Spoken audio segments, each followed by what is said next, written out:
Hello everyone. आज हम MPPSC mains paper 2 part B में विश्व स्वास्थ्य संगठन को पढ़ेंगे, डब्ल्यूएचओ को। ये 2019 के सिलेबस में जो मेंस का सिलेबस है उसमें 7.5 में दिया है और पर्टिकुलरली विश्व स्वास्थ्य संगठन के बारे में ही पूछा गया है। इसके अलावा जो 2020 का नया सिलेबस आया है उसमें भी इसको अलग से पूछा गया है और ये उसमें 5 में है।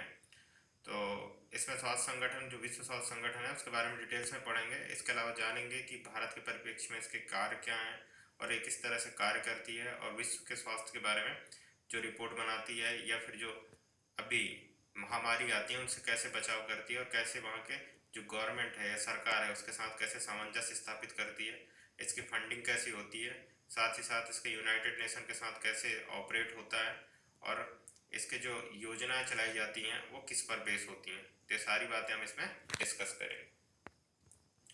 तो जो विश्व स्वास्थ्य संगठन है, इसका जो स्थापना है वो 7 अप्रैल 1948 को माना जाता है और यहीं से इसके संविधान को एक्सेप्ट किया गया था। तो यहीं से विश्व स्वास्थ्य संगठन अपने अस्तित्व में आया था विश्व स्वास्थ्य संगठन के रूप में। लेकिन इससे पहले जब लीग ऑफ नेशन बना था 1907 में, तो उस टाइम ही इसको अंतर्राष्ट्रीय स्वास्थ्य संगठन एवं राहत तथा पुनर्वास, लीग ऑफ नेशन 1919 में बना था, तो 1907 में ही अंतर्राष्ट्रीय संगठन के रूप में इसकी शुरुआत हो गई थी और इसी का नाम बदलकर 7 अप्रैल 1948 में इसको विश्व स्वास्थ्य संगठन कहा गया और इसके नया संविधान बनाया गया और इसके नए आर्म्स बनाया गया कि ये किस तरह से काम करेगी, और इसके अलावा इसमें कितने देशों की संस्थाएं होंगी और कितने देश इसमें किस तरह से भागीदारी बनेंगे। और इसीलिए 7 अप्रैल को विश्व स्वास्थ्य दिवस के रूप में मनाया जाता है।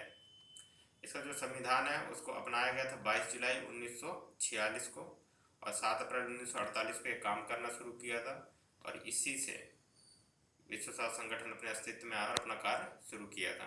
इसका जो मुख्यालय है वो है जिनेवा, स्विट्जरलैंड में, और इसके जो अभी सदस्य देश हैं वो 94 हैं, 194, 194 देश इसके सदस्य हैं और 150 देशों में इसके क्षेत्रीय कार्यालय हैं। ये भी इम्पोर्टेंट है कि जो 194 सदस्य देश हैं उनमें से 150 में इसके क्षेत्रीय कार्यालय हैं।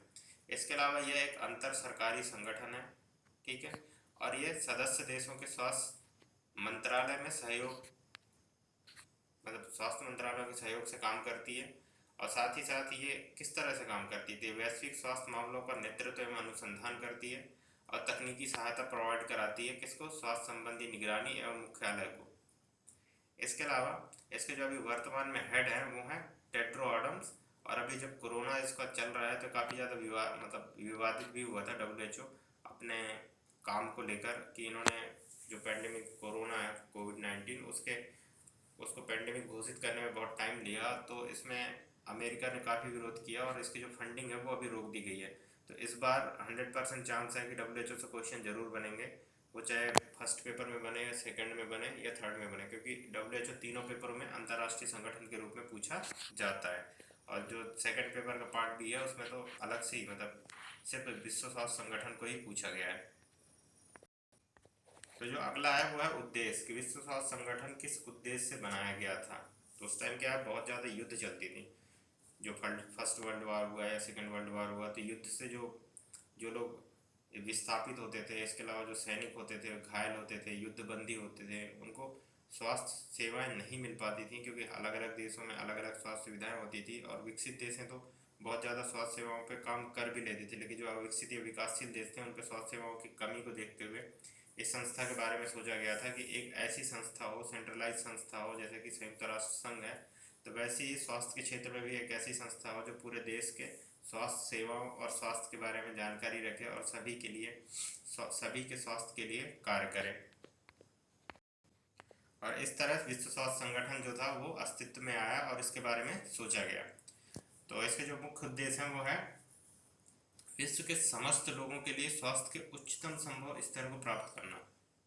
इसका जो मेन या ध्येय लक्ष्य माना जाता है वो यही है, समस्त लोगों के लिए स्वास्थ्य के उच्चतम संभव स्तर प्राप्त करने में सहायता करना। ये विश्व स्वास्थ्य संगठन का एक प्रमुख उद्देश्य है। इसके अलावा ये अंतरिम स्वास्थ्य कर्मियों से संबंधित एक समन्वयकारी प्राधिकरण के रूप में कार्य करना एवं स्वास्थ्य मामलों में सक्रिय सहयोग को प्रोत्साहन देना, इसका दूसरा उद्देश्य है। इसके अलावा विश्व में स्वास्थ्य सेवाओं का विकास, रोग निवारण एवं नियंत्रण, पर्यावरणीय स्वास्थ्य का संवर्धन, स्वास्थ्य मानव शक्ति स्वास्थ्य मानव शक्ति का विकास, जैव चिकित्सा शोध और स्वास्थ्य कार्यक्रमों का विकास एवं प्रोत्साहन, ये भी इसका उद्देश्य है। इसमें सबसे इम्पोर्टेंट यही है कि सभी को रोग निवारण मतलब रोग से मुक्ति कराना, और इसके अलावा पर्यावरणीय स्वास्थ्य, जो अभी जलवायु परिवर्तन के वजह से बहुत सारे स्वास्थ्य संबंधी प्रॉब्लम आ रही हैं जिसमें प्रदूषण मुख्य है।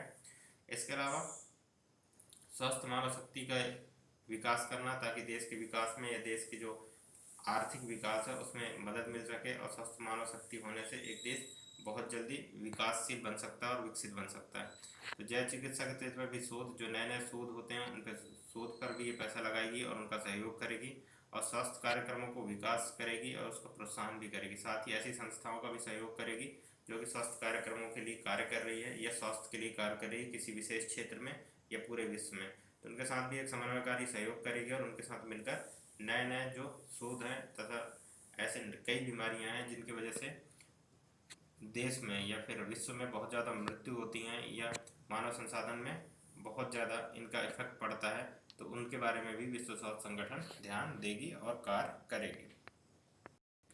इसके अलावा जो अगला उद्देश्य है वो है जो भी सदस्य देश होंगे अपने सदस्यों को उन सभी स्वास्थ्य सेवाओं के विकास में सहयोग करना जो कि परिवार नियोजन, मातृ एवं बाल विकास का संवर्धन, पोषण, स्वास्थ्य शिक्षा, जलापूर्ति एवं सफाई एवं संक्रमण रोगों की रोकथाम एवं टीकों के उत्पादन की गुणवत्ता में विकास से संबंधित होगा। मतलब वो सभी जितने भी इसके सदस्य देश हैं उन्हें इस तरह से सहयोग किया जाएगा कि वो जो देश के लिए जनसंख्या नियंत्रण के लिए स्वास्थ्य के लिए इम्पोर्टेंट है, जैसे कि परिवार नियोजन जनसंख्या नियंत्रण के लिए बहुत इंपॉर्टेंट है, मातृ मृत्यु दर, बाल मृत्यु दर जो कि किसी भी देश के लिए एक बहुत ही भयावह स्थिति खड़ी कर रही है, ये भी एक परेशानी का कारण है। इसके अलावा पोषण, स्वास्थ्य, शिक्षा, जलापूर्ति, ये सारी चीज़ों में उनका मदद करेगा। साथ ही साथ जो टीकों के उत्पादन है, टीकों की जो कार्यकुशलता, टीकों की पहुंच है उसको भी बढ़ाएगी, और उनको एक तरह से जो उसके सरकारी संगठन है उस देश का जो स्वास्थ्य मंत्रालय है उसको इस क्षेत्र में जागरूक करेगी और उनको सहयोग भी करेगी। इसके अलावा ये सभी देशों के स्वास्थ्य आंकड़ों का संग्रहण, विश्लेषण एवं वितरण करना है इसका काम होगा।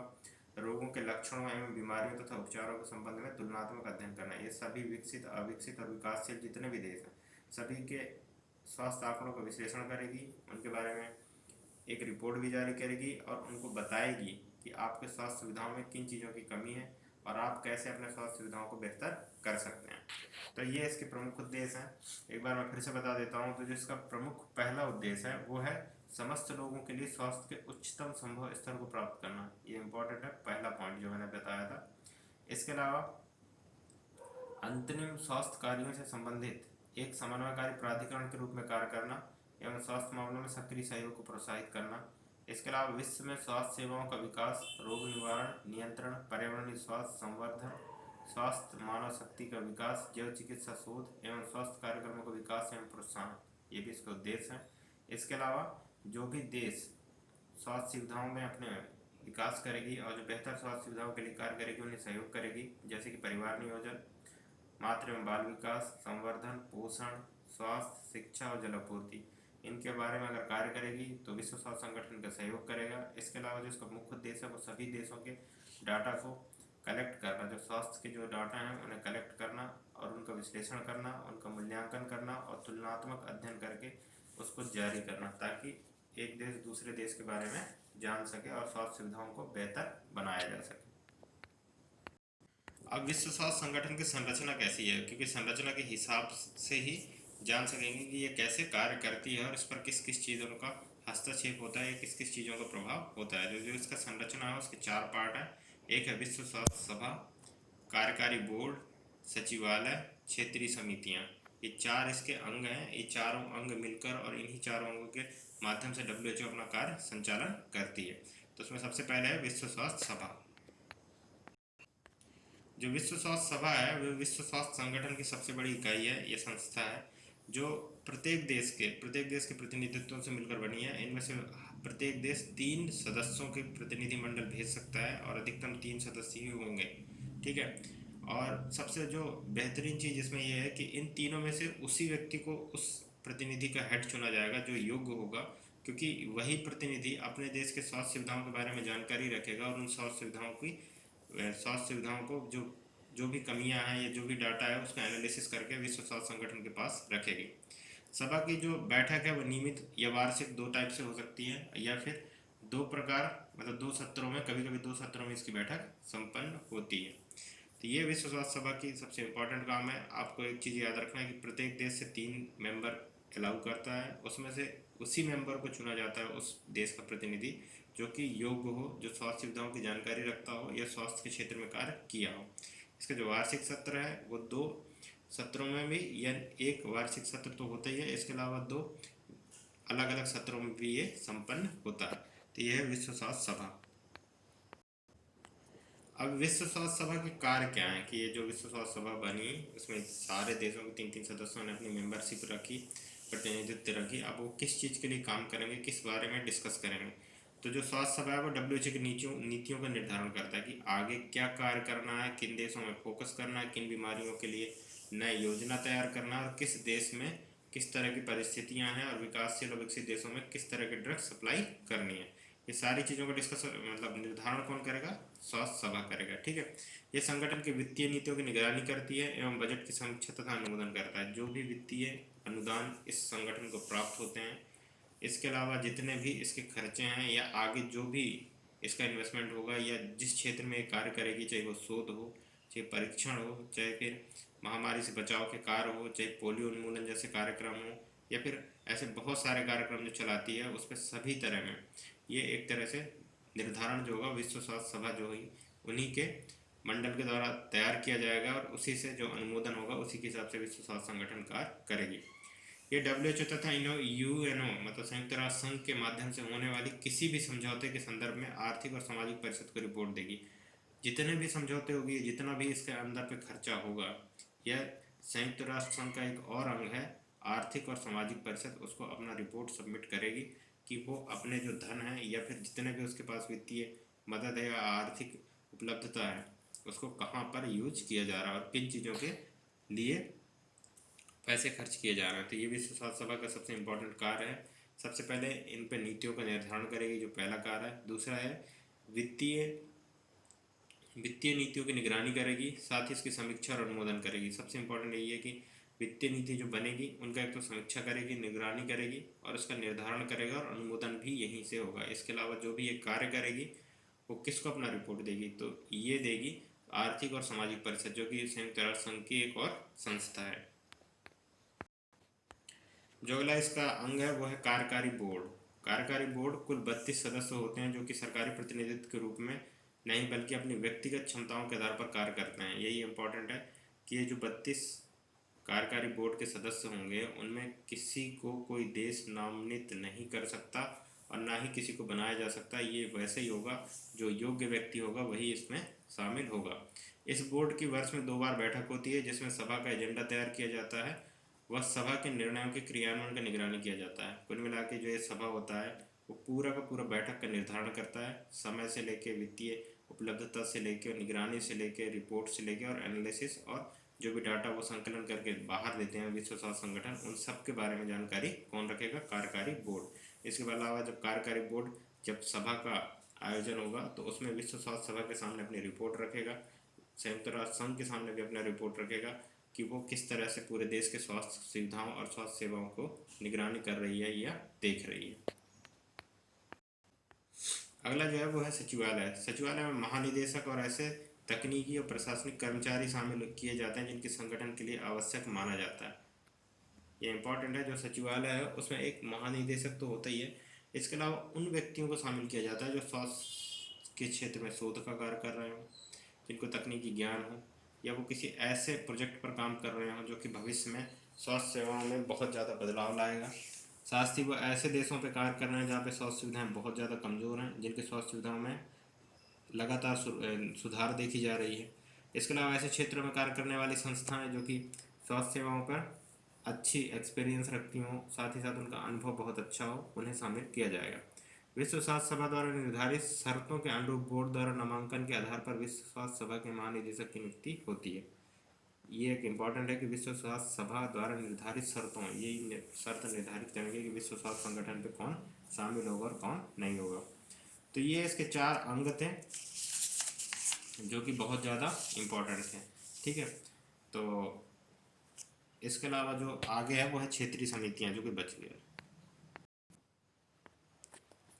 इसके अलावा है सदस्यता और सह सदस्यता, कि मतलब सदस्यता कैसे ली जा सकती है। आपको विश्व स्वास्थ्य संगठन की सदस्यता आपको चाहिए तो आप कैसे मिल सकती है। तो सदस्यता के लिए संयुक्त राष्ट्र के सदस्य इस संगठन के सदस्य बन सकते हैं। आपको इसके सदस्य बनने से पहले किसका सदस्य बनना पड़ेगा, संयुक्त राष्ट्र संघ का। ऐसे क्षेत्रीय समूह जो अंतर्राष्ट्रीय संबंधों के संचालन के लिए जिम्मेदार नहीं है, उन्हें स्वास्थ्य सभा द्वारा सह सदस्यों के रूप में नामित किया जाता है। एक ये इंपॉर्टेंट है कि आप सदस्यता ले सकते हैं परमानेंट, इसके अलावा सह सदस्यता होती है। तो जब संयुक्त राष्ट्र के संगठन के जितने भी सदस्य हैं वो इसके सदस्य बन सकते हैं। इसके अलावा ऐसे क्षेत्रीय समूह जो अंतर्राष्ट्रीय संबंधों के संचालन के लिए जिम्मेदार हैं, जो भी क्षेत्रीय समूह जो स्वास्थ्य के क्षेत्र पर कार्य करती हों, और ऐसे क्षेत्रीय समूह जो कि स्वास्थ्य के साथ साथ उस क्षेत्र में अच्छा अनुभव रखती हों, उन्हें भी सह सदस्यता प्राप्त प्रदान की जाती है। किसके द्वारा, विश्व स्वास्थ्य संगठन के द्वारा। आगे है क्षेत्रीय समितियां। तो विश्व स्वास्थ्य संगठन एक अल्प केंद्रीय संगठन है और इसके कार्यक्रम 6 क्षेत्रीय संगठन द्वारा लागू किए जाते हैं, जिसमें प्रत्येक का एक प्रमुख निदेशक होते हैं। दक्षिण पूर्व एशिया का कहाँ पर है, नई दिल्ली में इसका क्षेत्रीय समितियां हैं। पूर्वी मध्य सागर का पता नहीं है। पश्चिमी प्रशांत महाक्षेत्र का मनीला फिलीपींस में है। अमेरिका क्षेत्र का वाशिंगटन डीसी में है। और अफ्रीका का है कॉन्गो में। और यूरोप का है कोपेनहेगन डेनमार्क में। तो ये सारे के सारे इंपॉर्टेंट हैं क्षेत्रीय संगठन। ये प्री में ज़्यादा पूछने के चांसेस होते हैं इनके, तो ये भी इंपॉर्टेंट है। ये पूरी भूमध्य सागर का आप एक बार देख लेना, मैंने इसमें लिखा नहीं है। तो दक्षिण पूर्व एशिया का नई दिल्ली में है। पूरी भूमध्य सागर का जो मुख्यालय है वो मैंने लिखा नहीं है। और पश्चिमी प्रशांत सागर क्षेत्र का मनीला फिलीपींस में है। अमेरिका क्षेत्र का वाशिंगटन डीसी में। अफ्रीका का ब्राज़ील कॉन्गो। और यूरोप का कोपेनहेगन डेनमार्क में। अब इसके कार्य एवं कार्यक्रम, ये तो सारे संगठन की संरचना हो गई, कब से इसका स्थापना हुआ और किस तरह से कार्य करेगी। ठीक है, इसके अंग कौन कौन से हैं। तो विश्व स्वास्थ्य सभा, कार्यकारी बोर्ड, सचिवालय, क्षेत्रीय समितियां। क्षेत्रीय समितियां कितनी हैं, तो 6 हैं, ये भी याद होना चाहिए। सदस्यता कैसे मिलेगी, तो सदस्यता आपको ये संयुक्त राष्ट्र संघ के सदस्य हो तो मिल जाएगी, या फिर क्षेत्रीय समूह तो आपको सह सदस्यता मिल जाएगी। ठीक है, और जो सचिवालय का महानिदेशक होगा वो कौन होगा, तो वो तकनीकी रूप से प्रशिक्षित और तकनीकी रूप से दक्ष व्यक्ति को ही बनाया जाएगा। इसके अलावा जो प्रत्येक देश का प्रतिनिधित्व होगा उसमें से 3 में से एक ऐसे व्यक्ति को चुना जाएगा जो कि स्वास्थ्य सेवाओं या स्वास्थ्य के क्षेत्र में अच्छा अनुभव रखता हो और जानकारी रखता हो। अब आता है इसका कार्य एवं कार्यक्रम। तो यह संगठन अंतर्राष्ट्रीय स्वास्थ्य मामलों में सिफारिशें प्रस्तुत करता है। इम्पोर्टेंट यही है, जितने भी अंतर्राष्ट्रीय स्वास्थ्य के मामले में सिफारिशें प्रस्तुत करता है। विभिन्न संधियों, समझौतों व विनियमों का प्रस्ताव रखता है। जो भी देश हैं उन पे संयुक्त राष्ट्र संघ के अलावा जो देश हैं उनके बीच में ये संधियां, समझौते और विनियमों का प्रस्ताव रखता है, जिसमें से नए परियोजनाएं होते हैं, जैसे जीनोम परियोजना हो गया। इसके अलावा जो दवाइयाँ बनती हैं, ड्रग्स बनती हैं, उनके लिए भी ये अपने नए नए संधियाँ समझौता रखता है, जिसमें ट्रेड की भी बात आ जाती है। ये लोगों के अंतर्राष्ट्रीय नामावली की समीक्षा करता है और उन्हें संशोधित करता है। साथ ही खाद्य पदार्थों, औषधि पदार्थों के अंतर्राष्ट्रीय मानकों को विकसित एवं प्रोत्साहित करता है। इंपॉर्टेंट है, जितने भी खाद्य पदार्थ हैं उनके अलग अलग देशों में अलग अलग रूप से मानक बनाए गए हैं, जिनको विश्व स्वास्थ्य संगठन हमेशा ये कहता है कि इनका अंतर्राष्ट्रीय मानक निर्धारित हो, तभी इन्हें अंतर्राष्ट्रीय बाजार पर बेचा जाना चाहिए। संगठन द्वारा सन 2000 तक सभी के लिए स्वास्थ्य मानकों, सामाजिक लक्ष्य की प्राप्ति हेतु राष्ट्रीय, क्षेत्रीय एवं भूमंडलीय रणनीतियों को प्रोत्साहित किया गया है। ये किया जा रहा है 2000 में। ठीक है, 2000 तक उनका लक्ष्य था, लेकिन अभी तक तो ऐसा हुआ नहीं, तो आगे भी ये लक्ष्य जारी है और इस पर कार्य किया जा रहा है। तो ये इसके कार्य एवं कार्यक्रम है। इसके अलावा इसका जो वैश्विक कार्य है वो भी मैं, अगला है विश्व स्वास्थ्य संगठन का वैश्विक योगदान। तो इसमें क्या क्या है, जो विश्व में विश्व स्वास्थ्य संगठन जो एक वैश्विक स्तर का या विश्व स्तर का एक संगठन है, उसका वैश्विक में क्या योगदान अभी तक रहा है, वो भी इम्पोर्टेंट है, पूछा जा सकता है। तो सबसे पहले जो ये देशीय कार्यालय, जो प्रत्येक देश में एक कार्यालय बना के रखा है इन लोगों ने, उसका क्या कार्य है, वो कैसे कार्य करती है, उस देश में किस तरह से स्वास्थ्य सुविधाओं के लिए कार्य करती है, तथा वहाँ के जो सरकार है उससे कैसे समन्वय स्थापित करती है। तो देशीय कार्यालय ही है जो यूनाइटेड नेशन या फिर संयुक्त राष्ट्र संघ के जो विश्व स्वास्थ्य संगठन है उससे संपर्क स्थापित करने का पहला बिंदु। तो ये संबंधित देश की सरकार और विश्व स्वास्थ्य संगठन के बीच संपर्क बिंदु होते हैं। जो देशीय कार्यालय होते हैं। इसके अलावा क्या करते हैं, तो स्वास्थ्य मामलों पर तकनीकी सहायता प्रदान करने के साथ साथ प्रासंगिक वैश्विक मानकों और दिशा निर्देशों को साझा करते हैं एवं सरकार के अनुरोध तथा आवश्यक मांगों को WHO के अन्य स्तरों तक पहुंचाते हैं। जो भी मामले आते हैं तकनीकी सहायता प्रदान किया जाता है जो कि स्वास्थ्य मामलों से संबंधित होते हैं। इसके अलावा उन मानकों को निर्धारित करते हैं या दिशा निर्देश देते हैं उस देश की सरकार को जिन मानकों का अंतर्राष्ट्रीय स्तर पर पालन किया जाना उचित है या फिर जिन्हें अंतर्राष्ट्रीय मानकों का निर्धारण किया गया है। इसके अलावा जो भी उस देश के अनुरोध होते हैं कि स्वास्थ्य सुविधाओं में हमें विश्व स्वास्थ्य संगठन से ये सहायता चाहिए, ये सुधार हम कर सकते हैं, तो उनको WHO अपने स्तर पर मंगा लेती है। किनकी सहायता से? देशीय कार्यालयों की सहायता से। इसके अलावा ये देश के बाहर किसी बीमारी के फैलने के बारे में मेजबान सरकार को सूचित करते हैं और उनके साथ मिलकर कार्य करते हैं।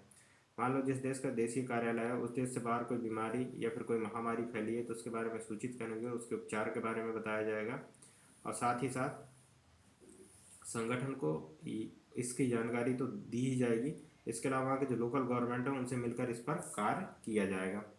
इसके अलावा ये देश में स्थित अन्य संयुक्त राष्ट्र एजेंसियों के कार्यालयों को सार्वजनिक स्वास्थ्य पर सलाह एवं मार्गदर्शन प्रदान करेंगे। जो भी अंतर्राष्ट्रीय संगठन हैं या फिर अंतर्राष्ट्रीय संगठनों के सह कार्यालय हैं जो कि उस देश में स्थित हैं उनके साथ भी ये समन्वय स्थापित करेगी, उन्हें भी ये स्वास्थ्य मामलों पर जागरूक करेगी और इत्तला करेगी कि स्वास्थ्य सुविधाओं पर क्या कमियां हो रही हैं और किस तरह से इसमें सुधार किया जा सकता है। इसके अलावा जो इम्पोर्टेंट काम है WHO का वो है सरकारों के अतिरिक्त WHO स्वयं भी अन्य संयुक्त राष्ट्र एजेंसियों, प्रदाताओं और गैर सरकारी संगठनों और निजी क्षेत्र में के साथ समन्वय स्थापित करता है और उनके साथ मिलकर कार्य करता है। जो WHO है वो सिर्फ सरकार के साथ कार्य नहीं करता, वो वहाँ पे जो लोकल संगठन हैं, जो NGOs हैं जो कि स्वास्थ्य के क्षेत्र में अच्छा कार्य कर रही हैं, इसके अलावा जो स्वास्थ्य सुविधा प्रोवाइडर हैं उनके साथ भी, इसके अलावा जो स्वास्थ्य सुविधाओं पर अच्छा कार्य कर रहे हैं या शोध कर रहे हैं उनके साथ भी उस क्षेत्र में समन्वय स्थापित करेगी, उसे सहयोग करेगी और उसको बढ़ावा देगी। WHO के अंतर्राष्ट्रीय स्वास्थ्य कार्यों के सभी देश लाभान्वित होते हैं। जो इसके वैश्विक है उसमें विश्व स्वास्थ्य संगठन का जो भी कार्यक्रम चलाया जाता है उसमें से किसी एक देश को लाभ नहीं मिलता बल्कि सभी देशों को लाभ प्राप्त होता है और इसमें जो सर्वाधिक विकसित देश हैं उन्हें भी लाभ मिलता है। जैसे कि चेचक उन्मूलन हो गया, चेचक का वैश्विक उन्मूलन, क्षय रोग उन्मूलन और अभी एड्स के लिए कार्य किया जा रहा है। उसके अलावा बहुत सारे कार्य हैं, जैसे अभी कोरोना के लिए बहुत सारे कदम उठाए जा रहे हैं। तो ये सारे कार्यों के लिए WHO अपना एक रणनीति बनाता है और उसको कंट्रोल करने के लिए या बचाने के लिए लोगों को जागरूक करता है और उनकी आर्थिक मदद भी करता है और इस चीज़ों से सारे देश लाभान्वित होते हैं। और WHO टीकाकरण के लिए क्या अपनी राय रखता है, तो WHO का मानना है कि टीकाकरण से बचपन के 6 प्रमुख संक्रामक रोग डिप्थीरिया, खसरा, पोलियो, टिटनेस, क्षय रोग, काली खांसी को रोका जा सकता है और इनसे बच्चों में होने वाली जो मौत है उन्हें काफ़ी हद तक कम किया जा सकता है। और इसीलिए संयुक्त राष्ट्र बाल कोष जो कि यूनिसेफ के नाम से जानते हैं उसके साथ मिलकर ये टीकाकरण के प्रभावी नियंत्रण और इसका जो प्रोडक्शन है उसके लिए कार्य करती है और इसके विश्वव्यापी जो अभियान चलाया जा रहा है टीकाकरण के लिए उसका नेतृत्व भी विश्व स्वास्थ्य संगठन ही कर रहा है। अब है WHO के सफल ऐतिहासिक कदम। जब से WHO बना गया तो उसके द्वारा कौन कौन से ऐसे कदम उठाए गए जिससे विश्व को स्वास्थ्य सुविधाओं में लाभान्वित हुआ या विश्व स्वास्थ्य संगठन के द्वारा उन बीमारियों पर रोक लगा और देश में जो स्वास्थ्य सुविधाएं हैं या स्वास्थ्य के मानक हैं उन पर कुछ बदलाव आया। साथ ही साथ विश्व स्वास्थ्य संगठन के ऐसे कौन से कदम हैं जो कि अभी भी जिनकी वजह से बहुत सारे महामारी या विश्व स्वास्थ्य सुविधाओं पर या मानव संसाधन के स्वास्थ्य पे प्रभाव पड़ा है। तो जब विश्व स्वास्थ्य संगठन 1948 में बना तो उसके जो पहले दशक में है उसने संक्रामक रोगों को प्रमुखता से ध्यान दिया, उसमें भी कहाँ पर? अविकसित और विकासशील देशों में। ये इंपॉर्टेंट है, ठीक है। और यहीं से संक्रामक रोगों में जब उसने प्रमुखता से कार्य किया तो ये संक्रामक रोगों की स्थिति काफ़ी कम हुई और अभी भी हालांकि संक्रामक रोग काफ़ी ज़्यादा फैलते हैं लेकिन संयुक्त राष्ट्र संघ अभी भी बहुत सारे संक्रामक रोगों के लिए अपनी योजनाएं और साथ ही साथ कार्यक्रम संचालित कर रही है। इसके अलावा दूसरा जो था 58 से 68 तक, जो 1958 से 1968 तक था उसमें कई अफ्रीकी उपनिवेश स्वतंत्र हुए जिन्हें विश्व स्वास्थ्य संगठन ने इस संगठन का सदस्य बनाया, उनको सदस्यता दिलाई और वहाँ भी अपने संगठन के साथ कार्य करना शुरू किया और वहाँ के स्वास्थ्य सेवाओं पर विशेष ध्यान देना शुरू हुआ। बीमारियों एवं मृत्यु के कारणों की नाम पद्धति का वैश्विक मानकीकरण करना अंतर्राष्ट्रीय स्वास्थ्य संचार से डब्ल्यूएचओ का महत्वपूर्ण योगदान था। पहले बीमारियां जो होती थी उनके कारणों और तथा बीमारियों का जो नाम होता था, नामकरण होता था, वो क्षेत्रीय आधार पर किया जाता था, जिससे पूरे देश में बीमारियों के नाम बहुत सारे हो जाते थे और उस नाम से लोगों को बहुत ज़्यादा कन्फ्यूजन होता था और उसके खतरा के कितना खतरनाक है, उसके जो भविष्य में खतरे होते थे उससे उतना ज़्यादा नहीं अवेयर हो पाते थे, जागरूक नहीं हो पाते थे। तो विश्व स्वास्थ्य संगठन ने इसका एक मानक बना दिया और इसी तरह से भी वो कार्य करता है। डब्ल्यूएचओ तीसरे दशक यानी 68 से 78 में विश्व में चेचक उन्मूलन के क्षेत्र में सफलता प्राप्त की और इसी टाइम में भारत में भी चेचक उन्मूलन पर कार्य किया गया और चेचक को उन्मूलन किया गया और इसको रोकथाम के लिए भी बहुत सारे कदम उठाए गए। अब डब्ल्यूएचओ का जो चौथा दशक शुरू हुआ उसमें यूनिसेफ के साथ मिलकर डब्ल्यूएचओ ने एक वैश्विक सम्मेलन, बहुत बड़ा वैश्विक सम्मेलन का कुल मिला के आयोजन किया गया, जो कि अलम आता एक जगह है, वहाँ पर इसको आयोजित किया गया और यहाँ से शुरू किया गया। और ये चौथा जो दशक है उसमें मुख्य रूप से किस पर ध्यान दिया गया, ये इंपॉर्टेंट है। तो प्राथमिक स्वास्थ्य देखभाल, निवारक एवं उपचार। तो प्राथमिक स्वास्थ्य के लिए ये सम्मेलन हुआ था और चौथे दशक पर प्राथमिक उपचार को ही सबसे बड़ा लक्ष्य माना गया था विश्व स्वास्थ्य संगठन के द्वारा। इसके अलावा जो विश्व स्वास्थ्य संगठन है वो संयुक्त राष्ट्र महासभा के द्वारा वर्ष 1980 में सभी के लिए सुरक्षित पेयजल, पर्याप्त उत्सर्जन निपटान प्रावधान की गई और अंतर्राष्ट्रीय पेयजल आपूर्ति और स्वच्छता की घोषणा की गई और स्वच्छता दशक भी किया गया था इसको 1981 से 1990 तक। ये प्री में भी पूछा जा सकता है। तो ये जो कुल मिला के इसको बनाया कौन था, तो ये संयुक्त राष्ट्र महासभा ने इसके नॉर्म्स को तय किए थे, इसका जो मानक थे उसको निर्धारण किया गया था। लेकिन इस कौन किसके द्वारा संचालित किया गया, तो ये डब्ल्यूएचओ के द्वारा समर्थित था और संचालित भी किया जा रहा था। आवश्यक दवाओं की एक सूची विकसित करने के लिए भी प्रोत्साहित किया गया, जो कि प्राथमिक उपचार के लिए जरूरी हैं, ये जिन्हें जेनरिक मेडिसिन कहते हैं, ये विश्व स्वास्थ्य संगठन के द्वारा ही निर्धारित किया गया था। तो जो अगला है वो है डब्ल्यूएचओ द्वारा किए गए अन्य प्रयास। तो कौन कौन से भी वर्तमान में प्रयास किए जा रहे हैं या इसके अलावा कौन कौन से प्रयास विश्व स्वास्थ्य संगठन ने किया है।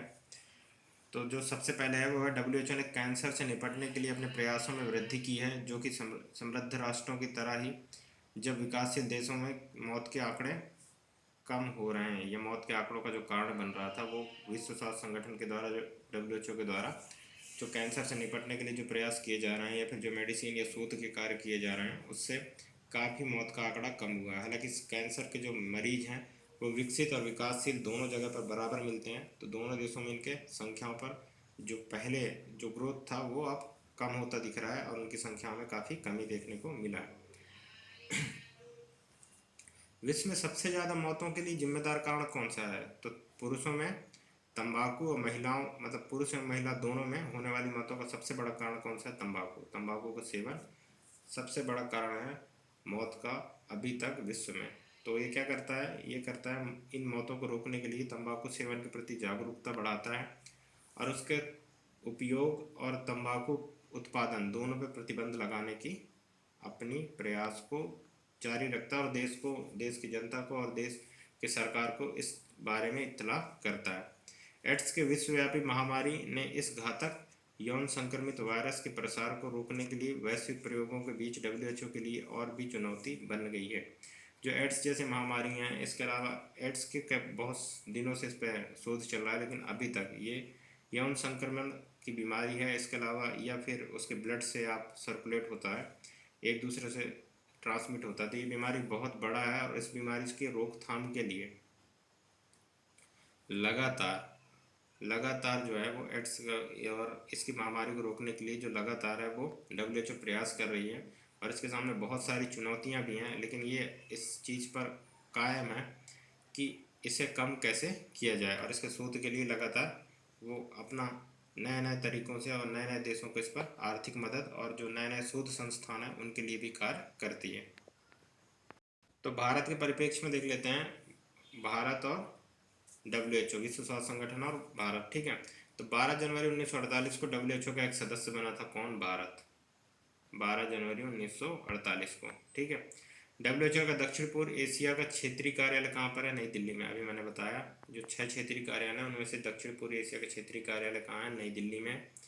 भारत में WHO द्वारा किए गए स्वास्थ्य संबंधी प्रयास, उसके बारे में भी हम बात कर लेते हैं। तो जो सबसे पहले प्रयास किया गया था वो चेचक या स्मॉल पॉक्स के लिए किया गया था। कब किया गया था? वर्ष 1967 में भारत में दर्ज किए गए चेचक मामले 65% कुल विश्व के मामलों में थे। कितना थे? 65%। जितने भी विश्व में चेचक के मामले हुए स्मॉल पॉक्स के, उनमें से 65% मामले भारत में हुए। और उनमें से मौतों का आंकड़ा कितना हुआ? तो 26,225 मौतें हुई। तो जब ये आंकड़ा देखा विश्व स्वास्थ्य संगठन और भारत, तो दोनों के लिए बहुत बड़ा परेशानी का उस टाइम का कारण था और उन लोगों ने इस चीज़ को चिंता जाहिर की। और 1967 में WHO ने गहन चेचक उन्मूलन कार्यक्रम प्रारंभ किया। WHO और भारत सरकार के समन्वित प्रयास से वर्ष 1977 में चेचक उन्मूलन किया गया। जो भारत में है वो 1977 में चेचक उन्मूलन किया गया और भारत को इस चेचक की जो सबसे बड़ी महामारी थी भारत के लिए उस टाइम पे, उससे मुक्ति मिल पाई। इसके लिए भारत में पोलियो उन्मूलन के लिए भी लगातार कार्य किया जा रहा है। तो WHO द्वारा वर्ष 1988 में प्रारंभ की गई वैश्विक पोलियो उन्मूलन पहल के संदर्भ में भारत ने पोलियो रोग के खिलाफ मुहिम की शुरुआत की। 2014 में भारत ने एंडेमिक देशों की सूची से बाहर रखा गया। 2014 के बाद से भारत को पोलियो मुक्त घोषित किया गया है और उसके बाद से अभी तक पोलियो के कोई भी केसेस भारत में रिपोर्ट नहीं हुए हैं। ये एक अच्छी बात है। इसके पीछे जो सबसे बड़ा कारण था वो था पोलियो के प्रति लोगों की जागरूकता। और जो पोलियो का वैक्सीनेशन शुरू हुआ, टीकाकरण शुरू हुआ या ओरल वैक्सीन जो दिया गया, वो उसकी पहुंच हर क्षेत्र में हुई और ये सुनिश्चित किया गया कि कोई भी बच्चा पोलियो से वंचित ना रहे। और इसके साथ ही पोलियो के प्रति लोगों का जो जागरूकता और साथ ही जो स्वास्थ्य अमला है या स्वास्थ्य कार्यकर्ता हैं जो ज़मीनी स्तर पर कार्य करते हैं, उन लोगों ने भी अपने कार्य को काफ़ी अच्छे से और बहुत जल्दी कर लिया, जिसकी वजह से भारत में पोलियो को बहुत जल्द खत्म कर दिया गया। अब आगे है वैश्विक स्वास्थ्य चिंताएं एवं विश्व स्वास्थ्य संगठन। ठीक है, वैश्विक स्वास्थ्य चिंताएं मतलब विश्व में अभी कौन कौन सी स्वास्थ्य समस्याओं का सामना करना है और किस किस प्रकार की जो भविष्य में परेशानियां स्वास्थ्य संबंधी हो सकती हैं उनके बारे में अभी विश्व स्वास्थ्य संगठन की क्या परेशानियां हैं। तो सबसे पहले जो प्रॉब्लम है, ये परेशानी है विश्व के सामने, वो है पर्यावरण प्रदूषण और जलवायु परिवर्तन। ये दोनों ही बहुत बड़े लक्ष्य हैं और बहुत बड़ी परेशानी है विश्व के सामने। क्योंकि अब विश्व में जो प्रत्येक 10 में से 9 लोग प्रदूषित वायु में सांस लेते हैं। ये एक इम्पॉर्टेंट फैक्ट है कि ऐसा कोई व्यक्ति नहीं बचा है जो कि प्रदूषण से प्रभावित नहीं हुआ है या प्रदूषण में नहीं जी रहा है। वर्तमान में स्वास्थ्य के लिए सबसे बड़ा खतरा यही है। और अभी जो प्रदूषण के कारण मरने वालों की संख्या लगातार प्रति वर्ष बढ़ रहा है। प्रदूषित हवा के द्वारा प्रदूषक शरीर में पहुंचकर किस टाइप की बीमारियों को पैदा करते हैं? तो जैसे फेफड़ों की बीमारी हो गई, अस्थमा हो गया, हृदय रोग हो गया, मस्तिष्क रोग हो गया, एंजाइटी, डिप्रेशन, ऐसे बीमारियां भी प्रदूषण की वजह से होती हैं। क्योंकि ये जाकर दिमाग को आपके इरिटेट करती हैं और आपके दिमाग पे पंच करती हैं, जिससे आपको मनोवैज्ञानिक रूप से आपका दिमाग स्वस्थ नहीं रह पाता। इसके अलावा गैर संक्रामक रोग भी बहुत बड़े लक्ष्य हैं विश्व स्वास्थ्य संगठन के रूप में, जिसमें सबसे बड़ा है डायबिटीज़। क्योंकि लगातार अभी जो देखा गया है वो मोटापा लोगों में या सभी देशों में मोटापा एक बहुत बड़ी परेशानी के रूप में बाहर आ रहा है। जिसका प्रमुख कारण है जो अपन बाहर की चीज़ें खाते हैं, फास्ट फूड खाते हैं या ऐसे चीज़ों का कंजम्पशन करते हैं जो कि मोटापा के लिए जिम्मेदार होते हैं। इसके अलावा कैंसर है, हृदय रोग है, ये सारे जो बीमारियां हैं उनमें से 70% मौतें, जो मौत अभी हो रही बीमारियों से, जो गैर संक्रामक रोग बीमारियां हैं, उनमें से 70% मौतें सिर्फ इन 3 बीमारियों से ही होता है, जो कि सामूहिक रूप से जिम्मेदार हैं। रोगों की वृद्धि में 5 प्रमुख कारण हैं। जो भी ये रोग हैं उनकी वृद्धि में 5 प्रमुख कारण हैं। वो कौन कौन से हैं? तो पहला तो तंबाकू, शारीरिक निष्क्रियता, शराब, आहार और प्रदूषण। इन तीनों, ये पांचों चीज़ों से ही प्रमुख रूप से बीमारियां सबसे ज़्यादा हो रही हैं अभी लोगों में। एक तो तंबाकू का सेवन बहुत ज़्यादा बढ़ गया है। इसके अलावा शारीरिक निष्क्रियता, मतलब लोगों के अंदर अब जो पहले शारीरिक क्षमता थी या कार्य करने की क्षमता थी वो कम हो गई है। और साथ ही साथ लोगों में व्यायाम और इसके अलावा एक्सरसाइज की जो चीज़ें थी वो बहुत कम हो गई। लोग बाग अब घर पे ही रह रहे हैं, जिसकी वजह से मोटापा बढ़ रहा है। इसके अलावा शराब का सेवन भी बढ़ गया है। और आहार जो पहले संतुलित था या स्वच्छ था, वो बहुत ज़्यादा खराब हो गया है। लोगों की जो पसंद हो गई है वो बाहर का खाना हो गया है, जिसकी वजह से बहुत ज़्यादा कंजम्पशन बढ़ा है शराब और बाहर के खाने का, जिसकी वजह से मोटापा बढ़ रहा है और लोगों में बीमारियां बहुत ज़्यादा आ रही हैं। और प्रदूषण एक मेजर फैक्टर तो है ही है, जो कि सभी देशों में जैसे दिल्ली जैसे शहरों में बहुत ज़्यादा प्रदूषण हावी है। वैश्विक इन्फ्लुएंजा महामारी ये भी बहुत बड़ा कारण है, जो कि हर 2-3-4 साल में इन्फ्लुएंजा की महामारी देखने को मिलती है, जो कि WHO के प्रसार हेतु लगातार इसमें मतलब अभी तो इसका कोई ऐसा परमानेंट इलाज नहीं हो पाया है, लेकिन इसके प्रसार को रोकने के लिए लगातार जो वैश्विक स्तर पर शोध हैं या फिर कार्य हैं वो किए जा रहे हैं। अब जो विश्व स्वास्थ्य संगठन खुद है उसके सामने क्या चुनौती है, तो उसके सामने बहुत बड़ी चुनौतियां ये हैं। सबसे बड़ा चुनौती है उसकी आर्थिक सहायता या फिर जो उसकी वित्तीय मदद होती है उसके लिए, क्योंकि WHO देशों से सुरक्षित वित्त पोषण के बजाय मुख्य रूप से समृद्ध देशों एवं NGO जैसे संस्थानों पर निर्भर है। जितने भी इसके सदस्य देश हैं उनसे डायरेक्टली ये फंड नहीं लेता, इसके बजाय क्या करता है, जो इसका आर्थिक स्थिति है वो या वित्त जो इसको मिलता है या फिर इसके पास जो पैसे आते हैं वो कहाँ से आते हैं, तो वो आते हैं समृद्ध देशों के अनुदान से या फिर ऐसी संस्थाएं जो कि बड़े बड़े NGOs हैं, जैसे कि मेलिंडा फाउंडेशन हो गया, या फिर इसके अलावा बहुत सारे फाउंडेशन चलते हैं, जैसे अजीम प्रेम जी का फाउंडेशन है जो शिक्षा के क्षेत्र में कार्य कर रही है, या फिर टाटा मेमोरियल है। ये सारे जो बड़े बड़े संगठन हैं वो अपना दान देती हैं विश्व स्वास्थ्य संगठन को, और विश्व जो स्वास्थ्य संगठन है वो अपने कार्यों का निर्धारण इन्हीं पर निर्भर होकर करती है, और ख़ासकर जो समृद्ध देश हैं उन पर, तो उनका क्या है, इंटरफेयर बढ़ जाता है उसमें, और वो विश्व स्वास्थ्य संगठन के जो नीतियां हैं या फिर जो कार्यक्रम हैं उनको निर्धारण करती हैं। तो इसका परिणाम स्वरूप क्या होता है, 80% कार्यक्रम जो होते हैं वो इन्हीं देशों के द्वारा चुने जाते हैं कि किस पर कार्य करना है, किस पर कार्य नहीं करना है। इसके कारण वैश्विक स्वास्थ्य प्रतिनिधित्व में असर पड़ता है, क्योंकि वैश्विक स्वास्थ्य के लिए आप कार्य करते हैं और किसी पर्टिकुलर आप NGOs या फिर उन देशों के लिए कार्य करेंगे जो उनकी पसंद है, तो उससे विश्व स्वास्थ्य संगठन के विश्वसनीयता पर भी सवाल खड़े होते हैं। 2014 में एबोला महामारी से निपटने के प्रयासों में WHO के सवालों के घेरे में था, क्योंकि उसका जो पेंडेमिक था उसे बहुत देर में महामारी के रूप में घोषित किया गया, और जो उसका इलाज था उसे जल्द से जल्द लोगों को नहीं समझाया गया, मतलब उसकी जागरूकता की कमी भी देखी गई थी। सेम चीज़ अभी कोरोना वायरस जो COVID-19 चल रहा है उसके लिए भी कहा जा रहा है WHO का कि उन्होंने समय से पहले इसकी जानकारी नहीं दी। जब ये पेंडेमिक बढ़ गया और इसके केसेस जब बढ़ने लगे, जब विश्व जो पूरा दुनिया है वो इस चीज़ से सफ़र करने लगी, तब विश्व स्वास्थ्य संगठन इसकी जानकारी दुनिया को दी, जो कि अभी जो COVID-19 है उसके बढ़ने का प्रमुख कारण है। और यही इसी वजह से विश्व स्वास्थ्य संगठन पर फंडिंग अभी अमेरिका ने रोक दी है। इसके अलावा बहुत सारे देश भी इसे इस चीज़ के लिए क्रिटिसाइज कर रहे हैं।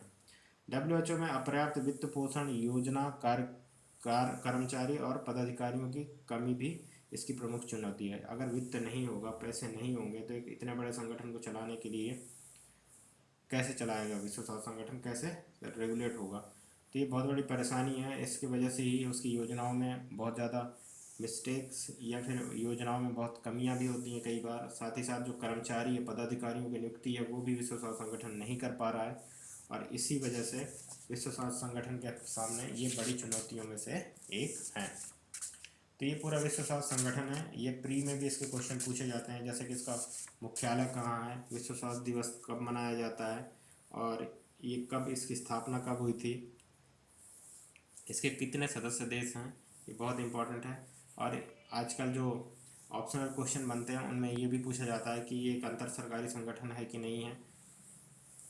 तो ये सभी चीज़ें हैं। इसके अलावा जो इनके अध्यक्ष हैं उसके बारे में भी पूछा जाता है। टेड्रो अदम्स हैं जो कि ब्राज़ील के हैं, तो ये भी इम्पोर्टेंट है। तो विश्व स्वास्थ्य संगठन में इतना ही, इतने से ही पूरे क्वेश्चन आपके कवर हो जाएंगे, चाहे वो भारत के परिप्रेक्ष्य में हो, विश्व के परिप्रेक्ष्य में हो, या किन किन बीमारियों के लिए जो कार्य कर रही है वो है। और इसके अलावा उसकी जो 10 की गणना है वो भी मैंने बता दिया है। और अभी जो वर्तमान में नए रिसर्च हो रहे हैं उसमें से कैंसर के लिए भी नए रिसर्च किए जा रहे हैं। जो परमाणु के एक्सरसाइज हैं या फिर जो चिकित्सा के क्षेत्र में कार्य चल रहा है उस पर भी विश्व स्वास्थ्य संगठन लगातार कार्य कर रही है। इसके अलावा विश्व स्वास्थ्य संगठन अभी नए जो शोध हैं उनकी तरफ भी अपना ध्यान दे रही है, जिसमें नैनो तकनीक है, बायोटेक्नोलॉजी है, या फिर ऐसे मेडिसिन के डेवलपमेंट पर ध्यान दे रही है जो कि डायरेक्ट उनसे प्रभावी रूप से उन्हें सफलता मिल सके, ना कि बहुत ज़्यादा मेडिसिन या दवाइयों का कंजम्पशन हो और लोगों को सबसे सस्ती और उच्च गुणवत्ता वाली दवाइयाँ आसानी से प्रोवाइड की जा सकें। साथ ही साथ शोध संस्थानों के साथ भी समन्वय लगातार जारी है। इसके अलावा नए नए शोध संस्थानों का पता लगाना और उनके साथ समन्वयकारी नीतियों को चलाना, और जो सरकार हैं उनके साथ भी इस तरह से वैश्विक सम्मेलनों को आयोजित करना और स्वास्थ्य के प्रति जागरूकता अभियान को चलाना। तो ये था विश्व स्वास्थ्य संगठन। तो थैंक यू वेरी मच। अगर अच्छा लगे तो शेयर को लेक्चर को शेयर करें।